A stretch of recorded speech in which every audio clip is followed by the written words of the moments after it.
Hi, welcome to my channel. My name is Annie and this is Unity Consciousness. Thank you so much for stopping by. Today we're going to be discussing the energy that will be prominent beginning today, the 26th of December, and moving through the weekend. As this year moves to a close, it's always a good time for reflection. There's no doubt about that. And I think over the course of this year, the thing that's become most obvious to me is the duality in the timelines that are existing. We've got a three-dimensional timeline that is no longer supported, that seems to be based in fear or fear-based reality.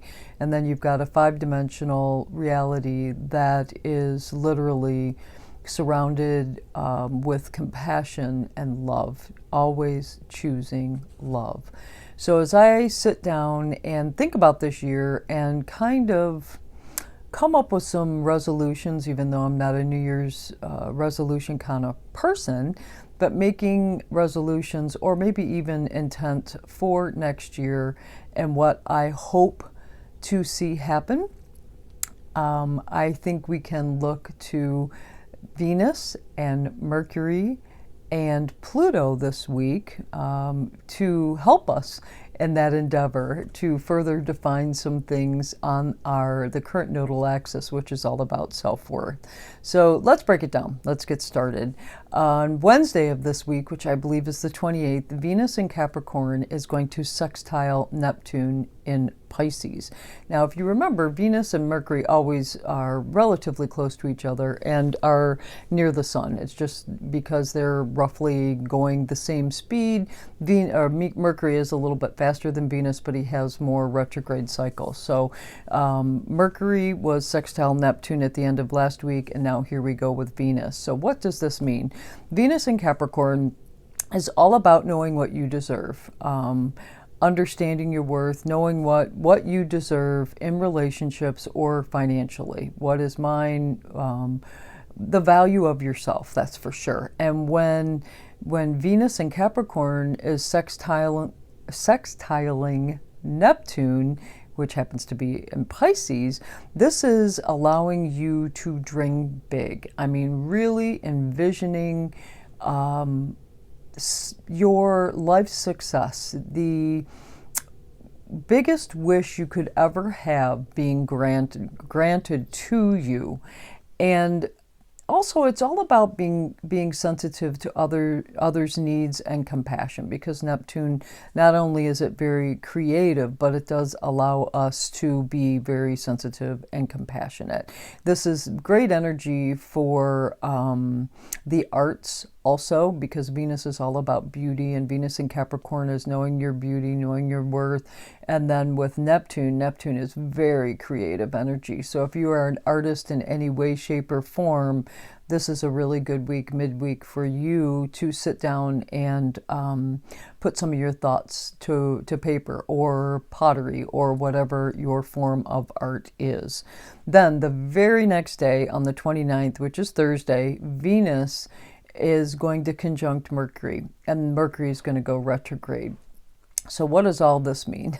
This is very reminiscent of 1 year ago. I don't know if you recall, but at the end of last year, Venus was retrograde instead of Mercury. Venus was retrograde, and that situation, that very long retrograde cycle, helped us define what relationships meant to us, the health of our relationships. Even that with ourselves and with money. If it fell short, we dropped it. We knew that it didn't meet the expectations that we had set. Again, this was a retrograde cycle, so we were reviewing our relationship with others, our relationship with ourselves, our relationship with money, and we were able to evaluate our worth and then drop the relationships that did not align with us. In my opinion, that was the beginning of finding our tribe, right? Which we've all done so eloquently over the course of the year.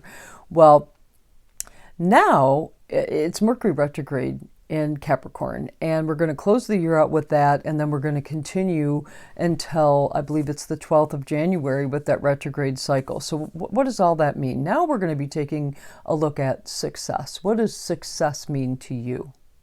That's a big question.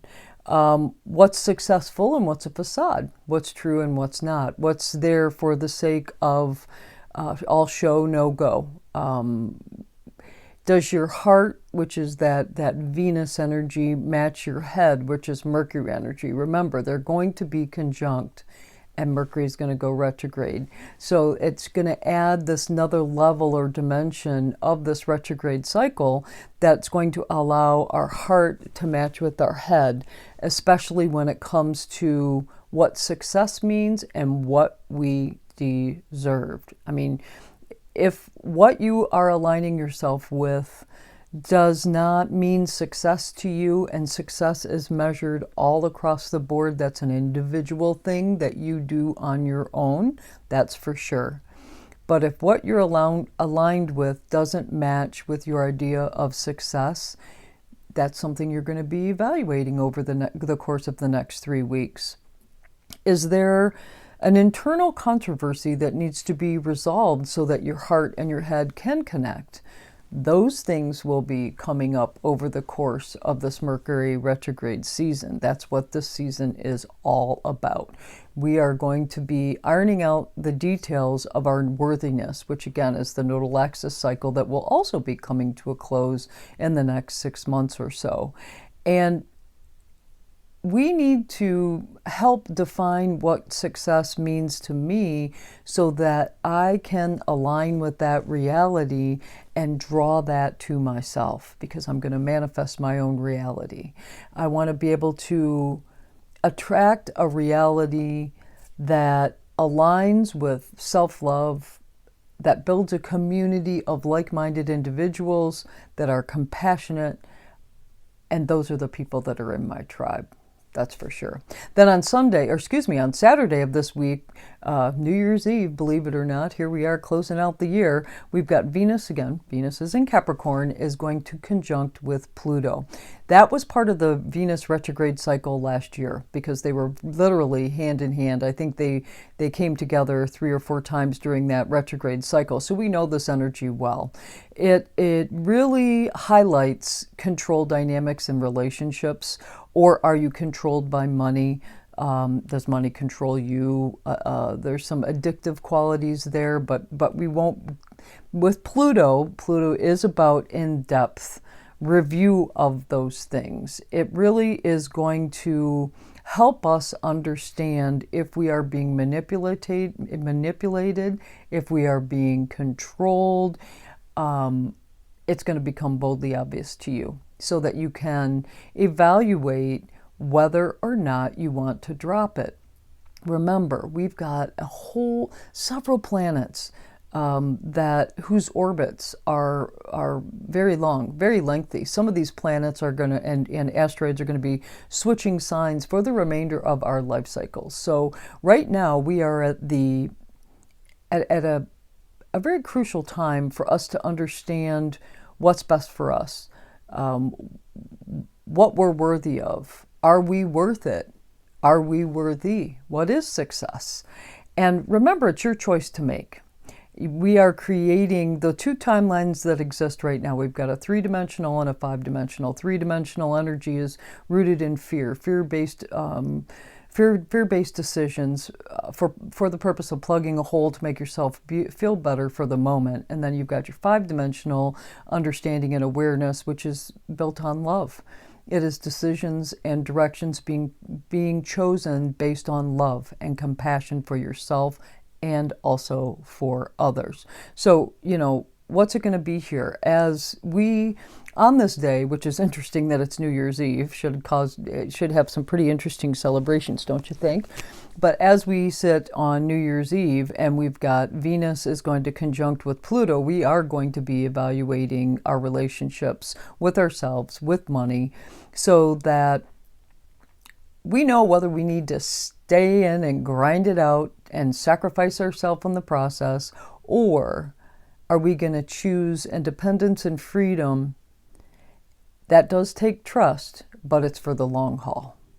So, well, when you can see the beauty of a choice, and we always have a choice, when you can see that you have a beauty of a choice and you can choose wisely, you are this close to freedom. Just, again, resonate in a 3-dimensional energy and 5-dimensional energy. Whichever one feels better to you is where that decision needs to lie. Know your worth. Dig deep if you need to. Pluto, this is they are conjunct. They're together. So Pluto's energy is at your disposal for the purpose of digging deep to really trust that the outcome of that situation is one that you have really drilled down to get. Okay? So let's go back just a bit. I just want to talk about Mercury retrograde. I kind of buzzed past that. Remember, no contracts during Mercury retrograde, or if you do, feel free to. You will most likely be revising or reviewing that contract over the course of the retrograde season. Same thing goes for technology. Anything Mercury rules, so technology, any new devices, you may have problems with those devices. Get a good guarantee or return policy if you can, and also travel, because Mercury does govern travel, so you may have some reroutes in your travel cycles. So next week we've got Venus is going to enter Aquarius. I'm excited about that. And then near the end of the week we've got a very emotionally charged full moon in Cancer. Whoo, Lordy have mercy. I looked at that one earlier today and I had to set it to the side so we could talk about this week. So anyway, let's talk about the card that literally jumped out of the deck again. And I think this card to me speaks very much of Venus sextile Neptune. The deck, first of all, the deck we're using today, one of my favorites, the Light Seer Tarot. Love this deck. Really, really, I love the illustrations. So they're just gorgeous. Chris Ann deck. The card for today is the 9 of Cups. Okay, there's 9 of Cups. Get the book here. The universe is gifting you your desire. Choose joy, manifest dreams, gratitude, and abundance. Then the extended version. This is a card of abundance and happiness and is often fittingly called the wish card. What have you been wishing for? Allow yourself to experience how fulfilling this journey can be and fill your life with all the laughter and bliss needed to spur you into the next phase of your happiness. Perhaps it's the new world, new earth. Anyway, take stock of all the feels that are surfacing and remember to practice gratitude for the manifestation of your dreams. The appearance of this card in your spread is an auspicious message of prosperity, harmony, and getting what you desire. What you have been working toward is coming to you, so enjoy life's pleasures and sink into the awe and wonder of your joyous heart. Well, Happy New Year to you. I hope you've had a very, very, very peaceful and blessed holiday season. If you like this video, please do click the like button. If you want to know when videos are being dropped, click the subscribe button. If you have any comments or questions whatsoever, post them in the comment section below and I'll get back with you as soon as I can. Have a fabulous week, and if I don't talk to you before, Happy New Year. Namaste.